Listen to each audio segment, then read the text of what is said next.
Important একটা কথা ছিল। কি? আমি ধরে ভাবতেছি বলবো, সুযোগ পাচ্ছিলাম না। আর সুযোগ পেলেও সাহস হচ্ছে না। আজকে সকাল থেকে মনের ভিতরে অনেক সাহস ফিল হচ্ছে, তাই ভাবলাম আজকে বলে দিই। খুবই সহজ একটা কথা, তো আমি ব্যাপারটাকে ড্রামাটিক না করে তোদের সাথে বলে দিই। I love you. কি? আমি তোমাকে অনেক পছন্দ করি, অবশ্যই। বাবা, আমরা র্যাক খাই না। ভুল নাম্বারে ডায়াল করছো। যাও। আমার ফোন থেকে শুধু একটা নম্বরে ফোন, তোমার নাম্বার। আমার বাকি সব কিছু ব্লক, রাইট নম্বরে ফোন করছে। প্রেম করতে চাই ডিরেক্ট দিয়ে বিলো দিন নয় ভাই। দাঁড়া, দাঁড়া। ভালোবাসা অনেক বেশি, যা বলবো তাই করবা। তুই ছাড়টা দেখতেছো, আমার দিকে লাভ দিতে পারবা? কেন? আমি লাভ দিয়ে মরে গেলে তুমি আমি কিন্তু বিয়ে করে ফেলবা।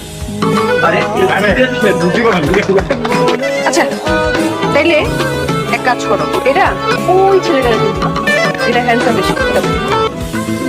আগে যাও, দেখো।